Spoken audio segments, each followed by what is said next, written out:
Chapter 9 The Evil Spell. On Easter Monday, the rain began again in earnest. It was as though the elements were conspiring to ruin their short week of freedom.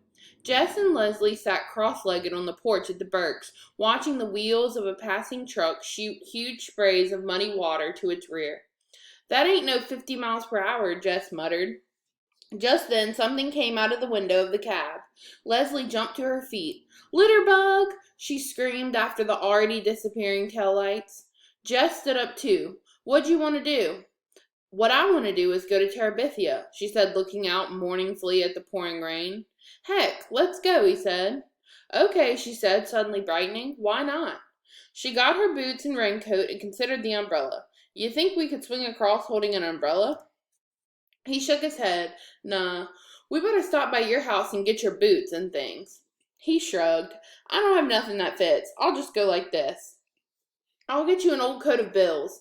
She started up the stairs. Judy appeared in the hallway. "What are you kids doing?" It was the same words that Jess's mother might have used, but it didn't come out the same way.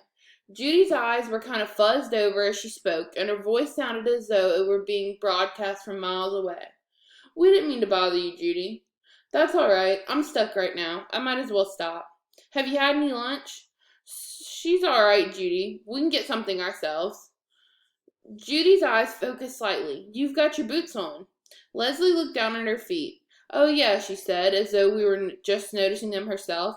"We thought we'd go out for a while." "Is it raining again?" "Yeah. I used to like to walk in the rain." Judy smiled, the kind of smile Maybelle did in her sleep. "Well, if you two can manage." "Sure." "Is Bill back yet?" "No, he said he wouldn't be back until late. Not to worry." "Fine," she said. "Oh," she said suddenly, and her eyes popped wide open. "Oh!" She almost ran back to her room, and the plinkety-plink of the typewriter began at once. Leslie was grinning. She came unstuck. He wondered what it would be like to have a mother whose stories were inside of her head instead of marching across the television all day long. He followed Leslie up the hall to where she was pulling things out of a closet. She handed him a beige raincoat and a peculiar round black woolly hat. No boots. Her voice was coming out of the depths of the closet and was muffled by a line of overcoats. "How about a pair of clumps?" "A pair of what?" She stuck her head out between the coats. Cleats. She produced them. "They look like size 12s. Nah, I'd lose them in the mud. I'll just go barefoot." "Hey," she said, emerging completely. "Me too." The ground was cold. The icy mud sent little thrills of pain up their legs. So they ran, splashing through the puddles and slushing in the mud.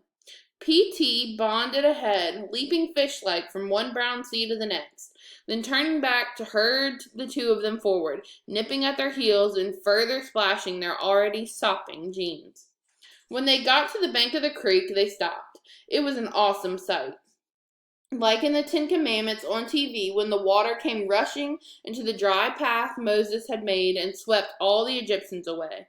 The long, dry bed of the creek was roaring 8-foot-wide sea, sweeping before its great branches of trees, logs, and trash, swirling them about like so many Egyptian chariots, the hungry water licking and sometimes leaping the banks, daring them to try to confine it.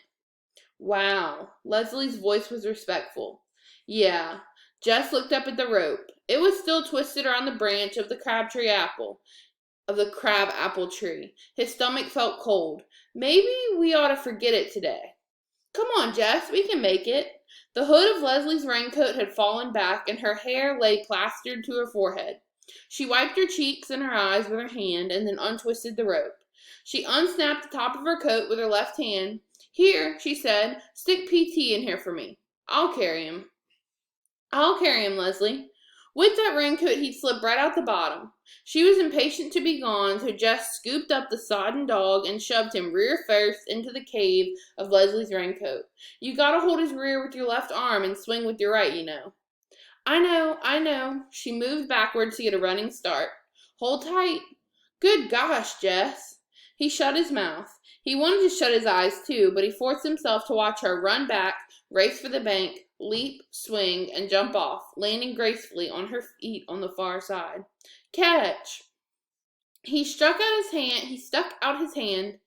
But he was watching Leslie and PT and not concentrating on the rope, which slipped off the end of his fingertips and swung in a large arc out of his reach. He jumped and grabbed it, shutting his mind to the sound and sight of the water.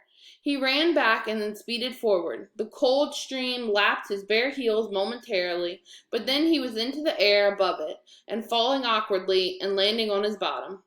PT was on him immediately, muddy paws all over the beige raincoat and pink tongue sandpapering Jess's wet face. Leslie's eyes were sparkling. Arise. She barely swallowed a giggle. Arise, King of Terabithia, and let us proceed to our kingdom. The King of Terabithia snuffled and wiped his face on the back of his hand. I will arise, he replied with dignity, when thou remove this full dog off my gut. They went to Terabithia on Tuesday and again on Wednesday. The rain continued sporadically, so that by Wednesday the creek had swollen to the trunk of the crab tree, and they were running through ankle-deep water to make their flight into Terabithia.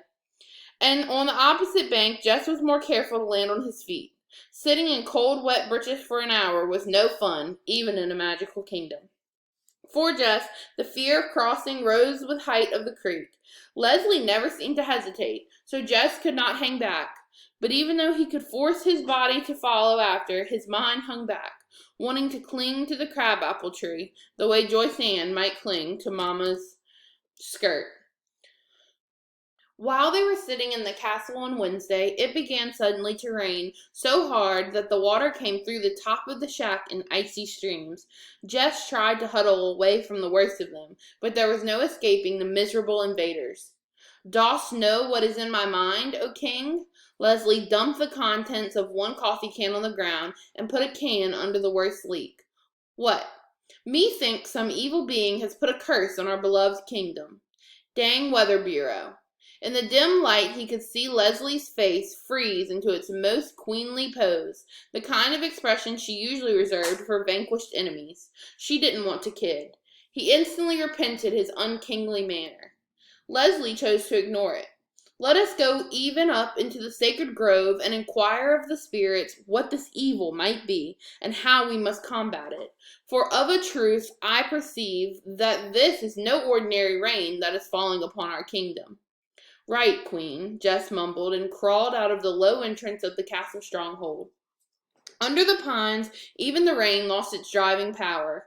Without the filtered light of the sun, it was almost dark, and the sound of the rain hitting the pine branches high above their heads filled the grove with a weird, tuneless music. Dread lay on Jess's stomach like a hunk of cold, undigested doughnut. Leslie lifted her arms and face up towards the dark green canopy. O spirits of the grove, she began solemnly, we are come on behalf of our beloved kingdom, which lies even now under the spell of some evil, unknown force. Give us, we beseech thee, wisdom to discern this evil, and power to overcome it. She nudged Jess with her elbow. He raised his arms. He felt the point of her sharp elbow again. Yes, please, listen, thou spirits. She seemed satisfied. At least she didn't poke him again. She just stood there quietly as if she were listening respectfully to someone talking to her. Jess was shivering, whether from the cold or the place he didn't know, but he was glad when she turned to leave the grove. All he could think of was dry clothes and a cup of hot coffee and maybe just plunking down in front of the TV for a couple hours. He was obviously not worthy to be king of Terabithia. Who ever heard of a king who was scared of tall trees and a little bit of water? He swung across the creek, almost too disgusted with himself to be afraid. Halfway across, he looked down and stuck his tongue out at the roaring below. Who's afraid of a big bad wolf? Tra-la-la, he said to himself, then quickly looked up again towards the crabapple tree. Plodding up the hill through the mud and beaten down grasses, he slammed his bare feet down hard. Left, left. He addressed them inside his head. Left my wife and 49 children without any gingerbread. Think I did right? Right. Right by my... Why don't we change our clothes and watch TV or something over at your house? He felt like hugging her. I'll make us some coffee, he said joyfully. Yuck, she said, smiling, and began to run for the old Perkins place, that beautiful, graceful run of hers that neither mud nor water could defeat. It had seemed to Jess when he went to bed Wednesday night that he could relax, that everything was going to be all right. But he awoke in the middle of the night with the horrible realization that it was still raining. He would just have to tell Leslie that he wouldn't go to Terabithia. After all, she had told him that when she was working on the house with Bill, and he hadn't questioned her.